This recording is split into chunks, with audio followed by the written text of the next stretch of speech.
Greetings, my people. Greetings, my people. I greet you in the words of, you already know, a BB for Hodier. African liberation for African people, death to others. It's been a slight second. Haven't been that long since the last time I did my other video. And shout out to the people that are starting to comment. I really appreciate those comments. Even those negative comments, and backlash I drew from the people that was upset about the King Face video. Shout out to the one cracker that had so much to say about me being a sucker, whatever he called me about speaking on King Face. And I stand on what I stand. I tripled down on what I said about King Face. Truth doesn't change because a person dies. Truth doesn't change because a person dies. Truth is the truth. We just get a little bit uncomfortable with the truth, but we'll be all right. But my topic is speaking Nommo, Nommo. And that is a word that means power, speaking power. So when we speak power, we speak life. So when we know, we always say, what was that old thing? The power of death lies where? In the tongue. So whatever we speak, we manifest. We are walking manifestations, especially for African people. Nobody has the type of power to speak power like us if we got on the correct frequency. So that's why I titled this Speaking Nommo, Speaking Power. Watching what we speak when it comes to Nommo. Because a lot of times we tend to say we want certain things. We want certain things. We want certain things. We want certain levels of healing. We want certain type of mates, especially with mate. I think we're gonna dig into that for a second. We want this type of guy for the females, and for the dudes, we want this type of sister. Well, let me ask you something. Are you prepared for the Nommo that you speak? Are you prepared for the power that you speak? Because once we put it out in the universe, that was just like I had an event yesterday called the Mpatapo, and that is an Adinkra symbol for the night of reconciliation. And so I had a wonderful event yesterday, and I had a chance to speak with the crowd and speak with my audience about putting back together African or Black relationships. And I had a great young sister in the audience, and she said she spoke to that. She said that we are powerful people, and I'm paraphrasing her a bit. She said, we are powerful people, so the things that we speak, we manifest. And I said, absolutely, sister. And so sometimes we only look at that. Sometimes we have a tendency to only look at the positive things when we speak of something good. When we say, I spoke that and I got a new job. I spoke that and I went out on a date with the sister. I spoke that and my children did, blah, blah, blah. But do we understand the Nommo that we speak when we say, I guess marriage ain't for me. I'm going to be single forever. I'm not meant to be married. Ain't no good women. Ain't no good men. All of this is Nommo. All of this is power we putting in the atmosphere. I'm no good in relationships. And I'm not saying you don't know the truth within yourself or you don't know your truth at that particular moment. However, the more we keep saying, I'm not going to, I am going to, and then follow it up with something negative. Because what we don't understand when we speak, I am, we're speaking manifestation into ourselves, if that makes sense. If I say, and that's why I would have my youth and children that I was teaching at the time, I would have them to do positive not the word manifestations, affirmations. I am greatness. I am strong. I am beautiful. Now imagine if we taught children this every single day. Instead, we say to them, you just like your daddy. You just like your mama. Oh, you did. You see what I'm going on? What I'm saying? And then the children say, well, I'm no good. I can't do this. I am not smart. I'm ugly. Look at what we're speaking into ourselves. And so this is why us as the adult energy, we have to learn to go within, and I'm learning a lot more. I had an ex that would always tell me, she needed to go within, go within. And a part of that was escapism on her end. A lot of that was escapism and just wanting to detach herself. But a lot of that was truth that sister spoke. Learning to go within and do your shadow work. I have a great Baba Cordell, who really takes time and talks to me about going within. Going within really helps because it makes you analyze yourself. It makes you think about the shadow work that you need to do. So a lot of times we say, well, I want a good man. And we have to be intimate. We have to learn to be more intimate. We have to learn that intimacy is not just sex. The paradigm shift, what took place, love didn't change. The standards of love have never changed. So if we go back, now this is before my time, Sam Cooke, some of the Temptations. Look at the de-evolution, I'll call it that. The de-evolution of music. Now, my generation was Brian McKnight, Boys to Men. Soul for Real was when I was in middle school. The way we sang about love didn't change. Romanticism, or korokoro, as we would say in the tree language, never changed. The paradigm shift, in my opinion, whose opinion? My opinion. The paradigm shift and the emotion, the feeling is what was changed. I go back and say I grew up in the 90s. So as I was beginning to understand I love Mama Frances Cress Welsing and her 9 areas of people activity, her and Baba Neely Fuller. And I specifically like to talk about one part of it is the entertainment.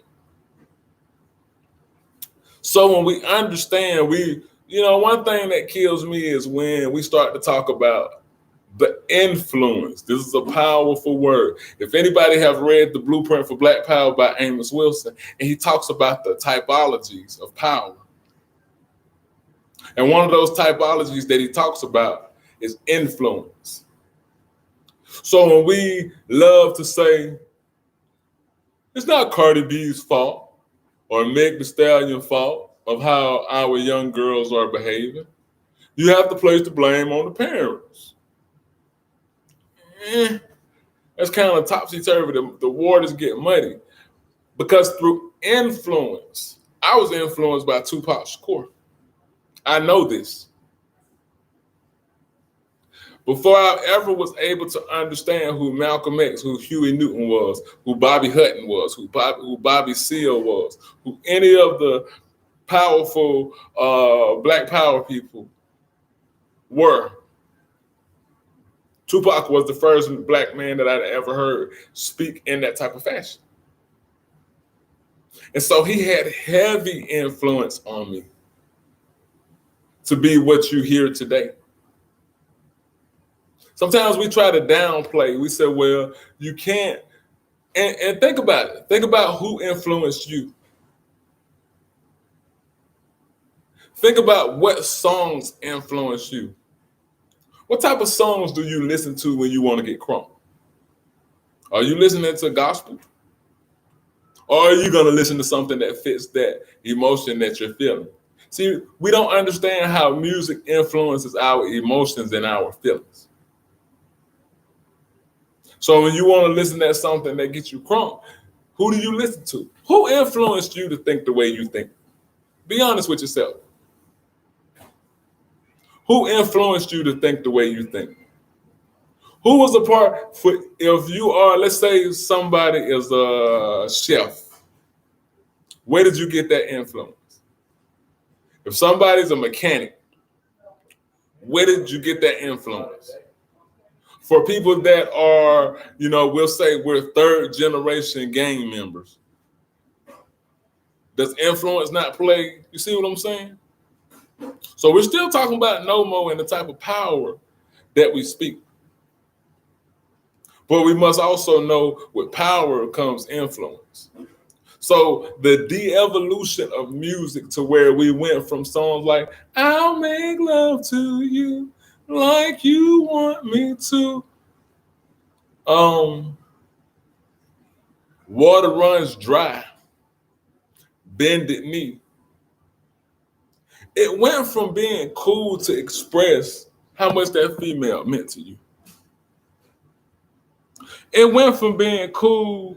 One of the songs I like is I think I don't know if this is before my time. Maybe I have to do my research on it.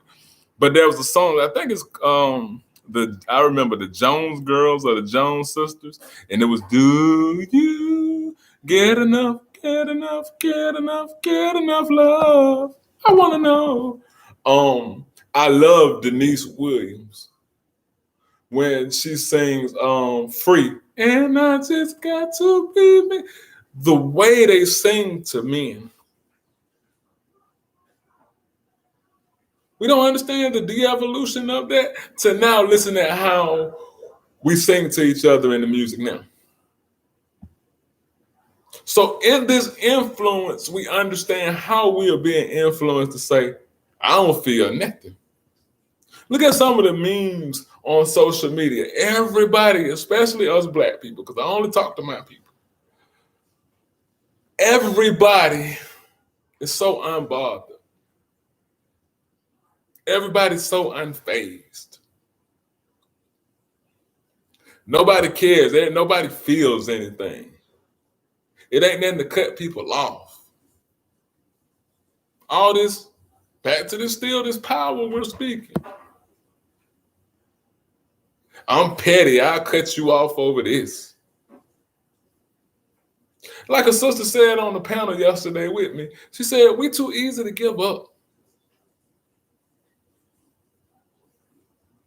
Number one, what they indoctrinated us in as men was that talking about our feelings was feminine. Back to, like I said, I grew up in the 90s. So a lot of times, Martin was the show that I tuned into. But really go back through, for you African brothers and sisters, go back and look at these shows through your African eyes. And we'll see the Eurocentric behavior in which, remember the episode when his ego was so big, he couldn't take Gina making more money than him. He wanted her to take a pay cut.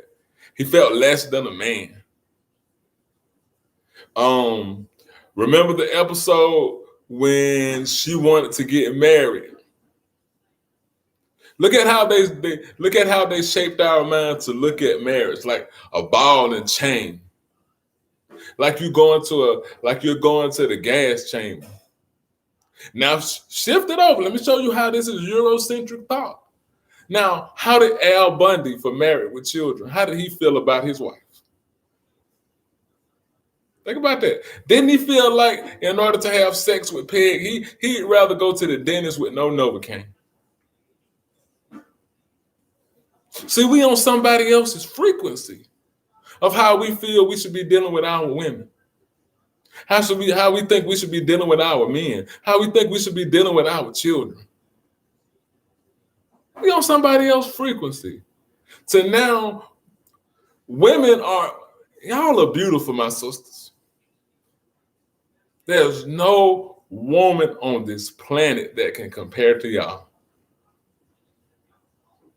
The way y'all hold things down, the way y'all take the smallest thing and can make the biggest, the way you can make a man feel strong just by your words. Nobody can compare. I'm not gonna do a disclaimer. One thing I hate about brothers that, when if they're on TV and they'll say, "Oh, I love my black women," and then they'll follow up with a disclaimer, but I love everybody else. No, stand alone. I love my sisters. I don't care nothing about no Asian sisters. I don't care nothing about I don't care nothing about no Caucasian women. I don't care nothing about any other type. I love my own because they are the most resilient. And so we've been taught that it's a chore to be with our women. My sisters, y'all are delicate. Get all that hardness out of you. You ain't meant to be so tough, bruh. Hey, bruh. No. What happened to the days when my sisters were soft, ladylike? Brothers, we got to go back to being masculine and strong. Now we got brothers sitting up at the nail salon, getting their hair dyed. Hey, if that's your thing, that's your thing. But to me, that's not what we do. But back on how they shifted how we love. So they shifted us to think that even loving our women is something wrong. I remember that song K Camp, and we know everything that this system or this enemy does, they do it in drops. They do it in drops. So slowly they got us to, one thing when I was doing the Willie Lynch video, and one thing they said, two tools, fear and what? Distrust. Will surely last hundreds, not thousands of years. Fear and distrust. What's the number one Nommo that we speak? Yeah, you can't trust these females. I don't trust no men. We can't survive another generation like this, y'all. We scared to take a stand on homosexuality. They're homosexualizing our children. They're making our children transgender, cisgender, gender neutral. Where do all these categories come from? How come there wasn't no cisgender children in the 40s? This de-evolution of our minds.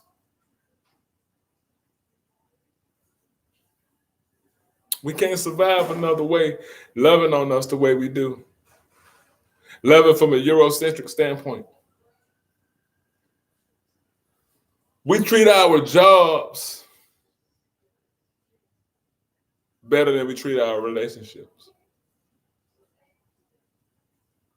We treat our relationships like jobs and our jobs like priorities. Everybody talking about get up, talking about we get into the bag. We get into the bag. And the bag got a hole in it. I'm chasing the bag. I'm all about this check. Well, what about the children?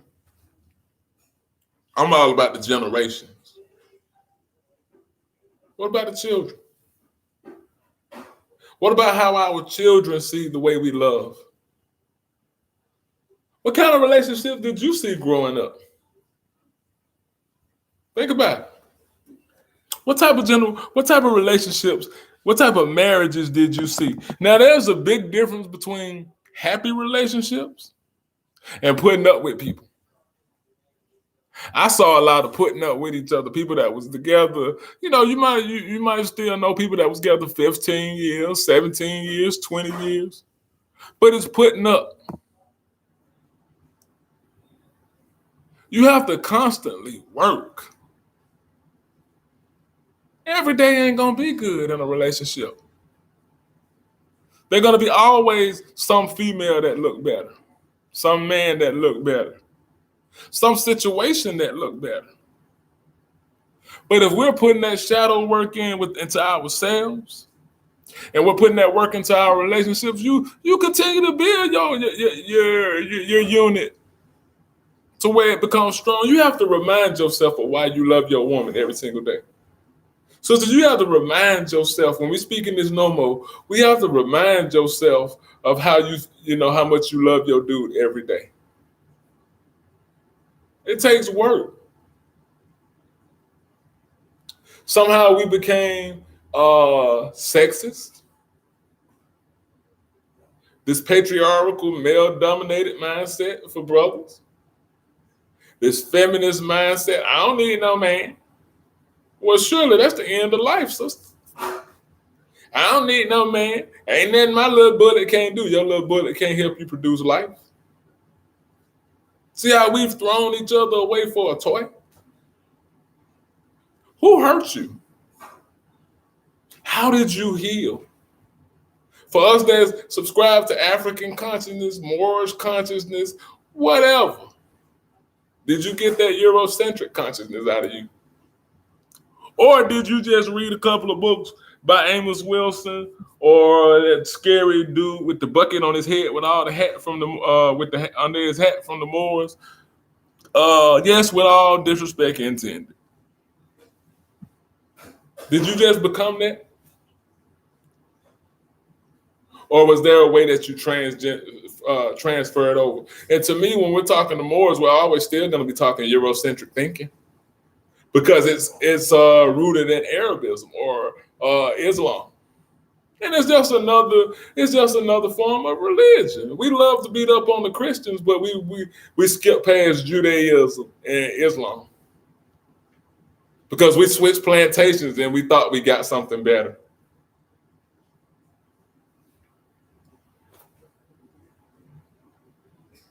How are we showing our children that we solve conflicts?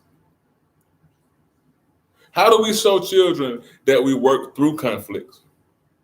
I don't even think children should be present when you argue. Now we so crazy we bring the children in the argument. It's not healthy. A lot of us as Africans that understand that word of BB for Hodier, we got to learn how to love. We got to learn how to love on each other. We're so tight. We're so tight. What are some of the things that you want? What's some of the power, the Nommo that you speak? What's some of the Nommo that you speak?